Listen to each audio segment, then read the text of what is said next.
Past perfect continuous tense. Past perfect continuous tense describes an action that was happening continuously over a period of time. Past perfect continuous tense সেসব কাজকে বোঝায় যেগুলো হচ্ছিল ধারাবাহিকভাবে over a period of time, একটি নির্দিষ্ট সময় ধরে। অর্থাৎ আমরা বলতে পারি অতীতকালে যে কাজগুলো একটি নির্দিষ্ট সময় ধরে হচ্ছিল সেই সব কাজগুলোকে পাস্ট পারফেক্ট কন্টিনিউয়াস টেন্স বলা হয়ে থাকে। আচ্ছা, এবারে বাক্যে আমরা দেখি সে 2 ঘন্টা ধরে পড়ছিল। দেখো, সে কিন্তু এখন আর পড়ছে না, তার মানে এই কাজটি অতীতকালের একটি কাজ এবং এই কাজটি 2 ঘন্টা ধরে হয়েছিল। তার মানে কি, একটি নির্দিষ্ট সময় ধরে এই কাজটি হচ্ছিল। তাহলে এই ধরনের কাজগুলোকে আমরা বলতে পারি পাস্ট পারফেক্ট কন্টিনিউয়াস টেন্স। চলো এবার স্ট্রাকচারটা দেখি।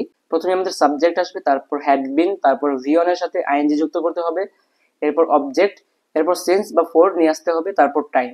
আচ্ছা, অবজেক্ট পর্যন্ত আমাদের কারো কোনো কনফিউশন থাকার কথা না, তবে সিন্স বা ফর কখন বসাবো এখানে আমাদের একটু কনফিউশন থাকতে পারে। আচ্ছা, সিন্স আমরা তখনই বসাবো যখন আমরা একটি লং টাইম দেখতে পাবো, এবং ফর আমরা তখনই বসাবো যখন আমরা ফিক্সড টাইম দেখতে পাবো। আচ্ছা, ফিক্সড টাইম বলতে ধর একটা এক্সাম্পল দিয়ে বোঝাই।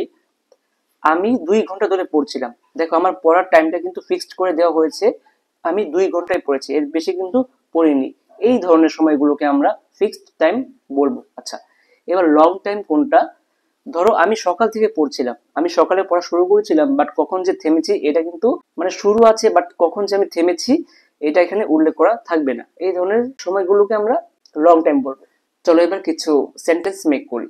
দেখো, প্রথমে কি আছে, তারা 2 ঘন্টা ধরে ফুটবল প্র্যাকটিস করছিল। আচ্ছা, প্রথমে আমাদের সাবজেক্ট নিয়ে আসতে হবে তারা, তার মানে দে, তারপর হ্যাড বিন, এরপর ভি ওয়ান এর সাথে আইএনজি যুক্ত করতে হবে। আচ্ছা, ভি ওয়ানটা কোথায় পাবো আমরা? আমরা জানি ভার্ব বাংলা বাক্যের শেষের দিকে থাকে। প্র্যাকটিস করছিল, তার মানে প্র্যাকটিস আমাদের ভার্ব, এর সাথে আইএনজি যুক্ত করতে হবে। তো practising, they had been practising. Object কোথায় পাবো? প্র্যাকটিস, কি প্র্যাকটিস করছিল? ফুটবল প্র্যাকটিস করছিল, তার মানে অবজেক্ট আমাদের football. They had been practising football. এইবার দেখো সিন্স নাকি ফর কোনটা আনবে? দেখো 2 ঘন্টা, তার মানে কি টাইমটা ফিক্সড করে দেওয়া আছে, তাহলে আমরা এখানে আনবো for. They had been practising football for. এবার সময় নিয়ে আসো, কয় ঘন্টা? 2 ঘন্টা ধরে খেলছিল, তাহলে 2 hours. They had been practising football for 2 hours. এর পরের বাক্যে আমরা দেখি আমি সকাল থেকে বই পড়ছিলাম। আচ্ছা, প্রথমে সাবজেক্ট নিয়ে আসি আমি, আই, এরপর হ্যাড বিন, তারপর ভি ওয়ান। আচ্ছা, ভি ওয়ানটা কোথায় পাবো? পড়ছিলাম, পড়া, তার মানে রিড। রিডের সাথে আইএনজি যুক্ত হবে রিডিং।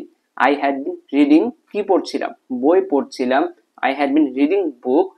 এবার দেখো, সকাল থেকে পড়া শুরু করেছিলাম, তার মানে কি এরপর যে কখন থেমেছে কেউ কিন্তু জানে না, তাহলে এটাকে আমরা লং টাইম বলতে পারি। তাহলে এক্ষেত্রে আমরা সিন্স বসাবো। They had been reading book since, কখন থেকে পড়ছিল? সময়টা মর্নিং, সকাল থেকে। They had been reading book since morning.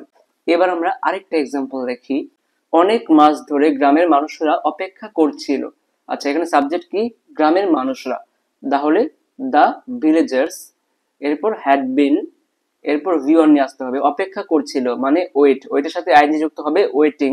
The villagers had been waiting. দেখো, এখানে অবজেক্ট নেই। আমরা অবজেক্ট কিভাবে খুঁজে পেতে পারি? যদি ভার্বকে আমরা কি বা কাকে দ্বারা কোয়েশ্চেন করি, যদি কোনো আনসার না পাই তাহলে ভাববো সেখানে কোনো অবজেক্ট নেই। দেখো, ওয়েটকে যদি আমরা কি দ্বারা কোয়েশ্চেন করি, কি অপেক্ষা করছিল, কোনো আনসার কিন্তু আমরা পাচ্ছি না। এবার দেখো, কাকে অপেক্ষা করছিল, এবারও কোনো আনসার পাচ্ছি না, তার মানে এখানে অবজেক্ট নেই। আচ্ছা, এরপর আমরা কি নিয়ে আসবো?